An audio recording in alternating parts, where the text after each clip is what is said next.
Libre lang yun.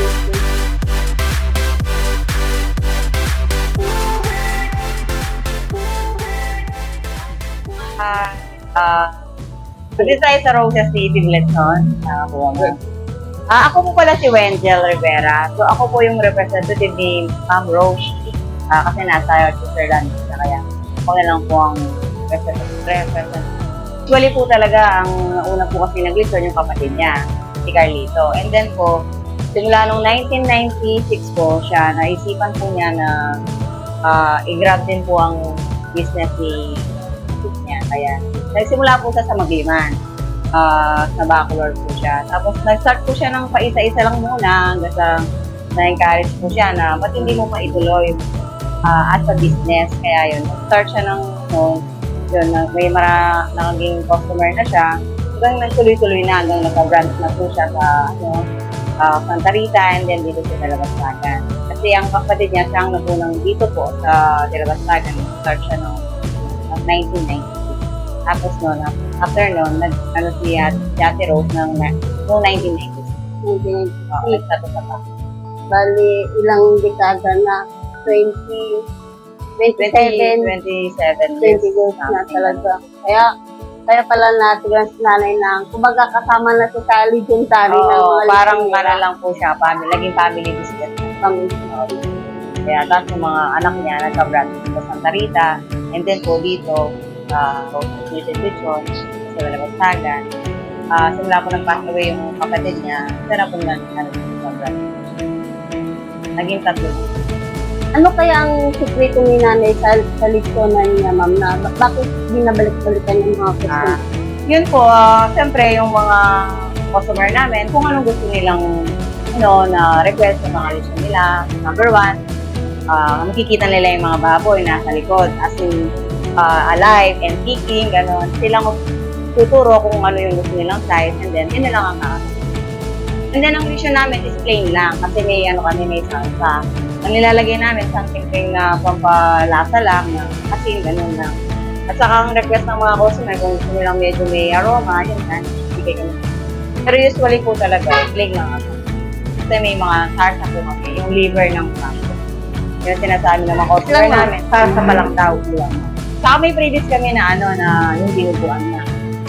Usually po, minsan, bago nalakunin yung lechon, ay, yung dinuguan, nasaan yung dinuguan? Kasi, feeling ko siguro, masarap ang dinuguan kasi nahanap ko minsan. Kaya ganyan. Tayo ng dugo, pag kayo ng dinuguan, may iba ba kayo? Oo, meron po kami ino-offer na yung adobong puti na walang dugo kasi yung mga customer na flesh. Kaya, yun nga, ino-offer natin adobong puti. Isa din yung na binabalikan yung ladies ng adobong puti. Oo, yung mga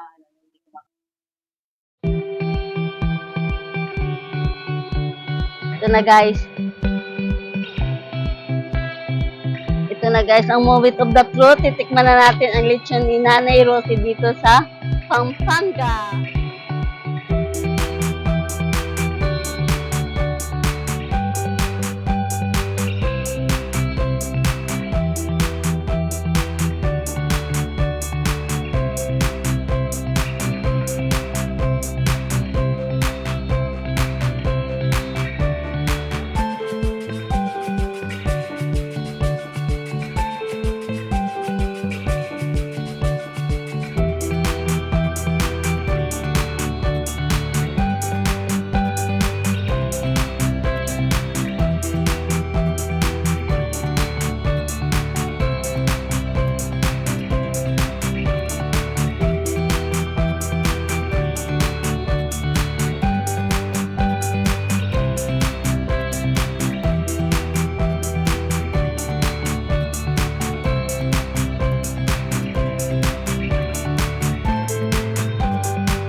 Sino kayo makaubos nito, no? Dapat may kayo kuya, pa-contest kung sino makaubos ng buong lechon, no? No? Sino makaubos ng buong lechon, libre. Di ba?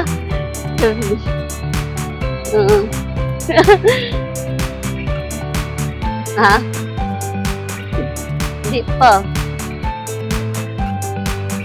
Mainit. Sige. Ito na. Ito na guys, bubuksan. Dito nga. Dito ba tama pagbukas? Ito na, titikman natin. Wow! Rinig mo yun?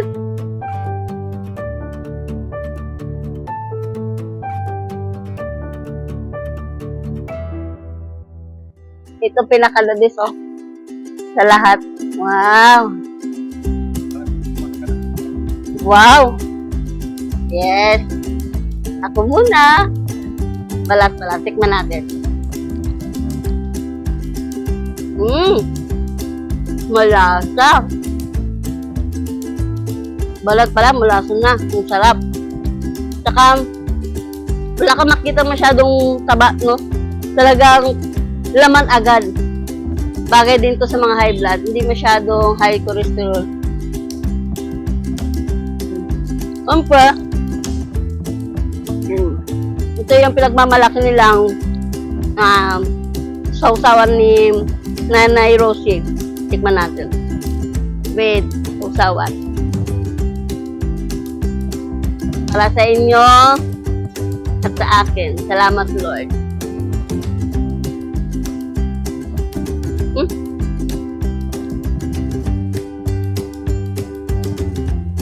Sarap ng sauce.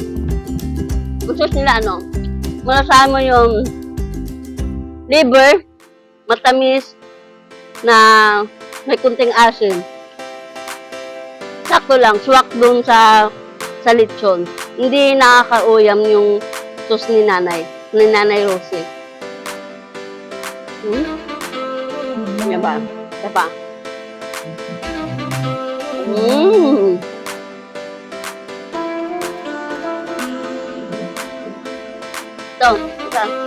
Ito naman, laman. Tingnan mo naman kung gaano ka-juicy yung kalambot.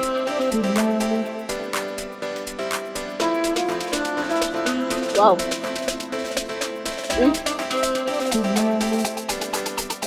Sarap.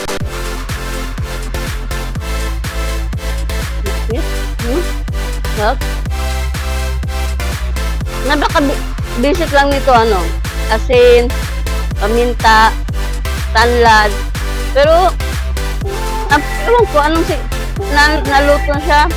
Ewan ko bakit ganito kasarap. Kumbaga, basic lang naman nilagay nila. Wala masyadong daming ingredients, eh.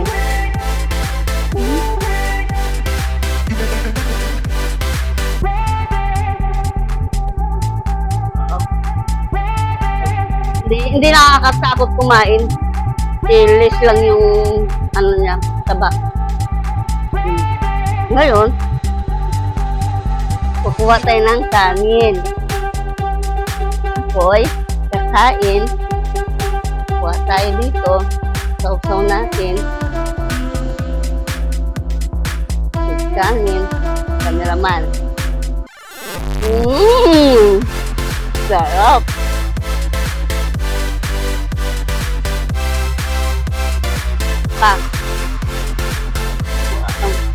Parang ako lang yata makakaubos nito, ah. Ang sarap, ah. Wow. Guys, punta na kayo dito sa Pampanga, sa San Fernando, Pampanga, kay Nanay Rosie. Dito lang sa Silabas, Tagan. Malapit lang sa SM sila. Along highway lang sila. Try nyo ang lechon nila. Talagang yung nasasabi ko, masasabi nyo din. Talagang masarap. Saka kaya pumunta kami dito dahil double celebration to. Birthday din ng aking anak ko. Kaya nagpalit yun kami. Tingnan mo, kamayin ko yan, ha. Wow. Wow. Tingnan mo. Wow.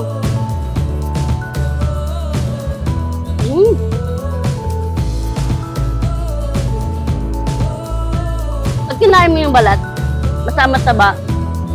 Hindi kayong parang na ano, tawag sa Tagalog, nauuyam. Kasi nauumay kasi yung balat sa taba, ano lang eh, combine. Sakto lang yung taba niya at balat. Tapos yung laman, talagang kahit nga may high blood ka, pwede ka kumain kasi hindi siya mataba eh. Native kasi siya, native dito yung baboy.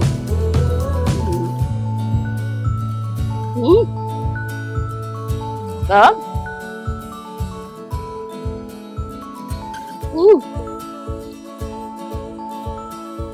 May papri. Kabapos na amber to. Sinigang. Sinigang. Sinigang na lechon. Kakaiba din ng sinigang nila, oh. Sinigang na lechon. Sarap. Lahat lang masarap. Guys, iniulit ko, punta kayo dito sa San Fernando, Pampanga, kay Nanay Lucy, native lechon, baboy. Napakabait po nila. Mga staff nila, napakabait. Lagi naka-smile. Parang talagang punta kayo, order po kayo guys. Ilalagay po namin ang kanilang, ano dyan, ang kanilang telephone number sa baba. Talagang 10,000. Talagang 10,000. Ilang tao na to? 20? Kaya? No? 20 katao kaya kumain nito eh. 30 packs? Oh. 20 to 30 packs. Grabe. Sa 10 solid ka na sa ano, sa lechon.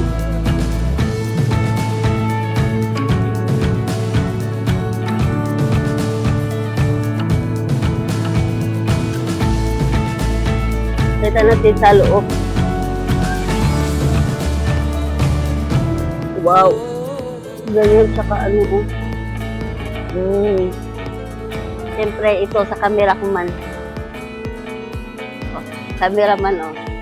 Para sa'yo. Ay, yes! Nahiyawa siya oh. Yan yung adobong puti. Tikmang. Laman loob to no. Bito ka. Naman. Ito yung pinagmamalaki din nila. Pag ayaw nyo pala ng ano guys, ng dinuguan, kasama din po to adobong puti. Masarap din po daw to ang kanilang special na adobong puti. Ay, titikman natin. Laman loob po to ng baboy. Sarap nga. Parang siya maasim. Na medyo maalat, sakto lang. Tapos ang lambot ng ano, ng laman loob ng baboy, adobong puti. Sarap. Ito talagang may ano oh, ang aming birthday celebration. Halika ate! Sa ate lang. Smile. So, happy. Siyempre, nagpapasalamat kami dahil birthday ng aking ating maganda. Smile naman ate. Oh, may buong lechon siya. Pasalamat ka kay Papa. Yes! Yan. Ganyan lang talaga. Masaya lang siya. Yan. Happy birthday ate. Sana marami pa tayong ano, no? Saka galingan mo pa sa school ha. Eh, sabi ko sa iyo. Siyempre, tatawagin ko din, Nishi, ang ating pinakamaganda. Halika. Yeah. Yan. Ito ang ayan. Mag-hi ka. Hi guys. Yan. Ay, kakain na kami guys. Tara, let's go. Kain po tayo. Oh, matagal na kami magkakilala at home na eh. Ito yung masarap dito. Hindi ka mahiya eh kasi Nisha, dito ka nga, Shi. Mag-ano ka ng lechon tapos pakainin ko to.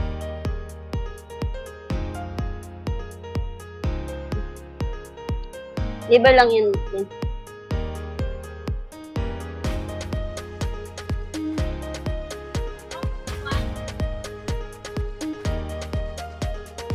Manyaman kini. Ano? Manyaman kini. Manyaman kini. Oo, yan natutulan ko na ano ha.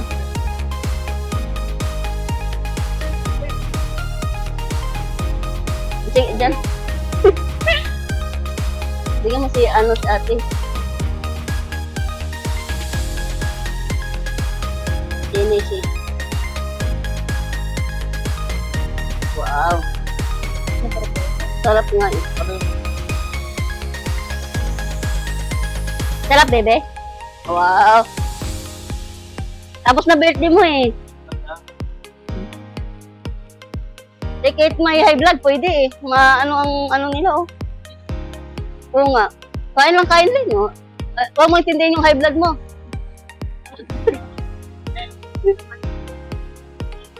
Mataas kasi yung cholesterol niya. Saka high blood niya. Kaya,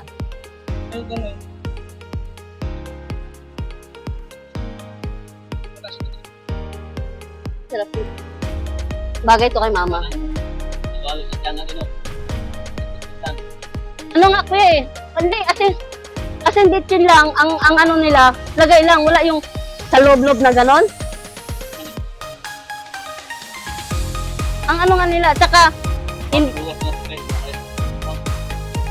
ano, hindi tuyo, hindi cook. Mayroon, ang gamit nila sa pangkulay is, pulot. Oo. Kami naman invite. Kaya nagulat na ako eh. Kasi ang pulot nila parang ano, masim-asim no? Wala akong matuba eh. Ay, ito. Wah, gusto. Ay, ito. Sulit ng 10,000. Ay, kami. Sulit. So, sana natin, baka babalik kami ito pa naman daw. Eh, cameraman.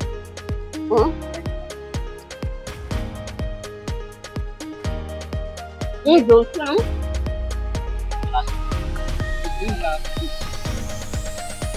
Oo nga.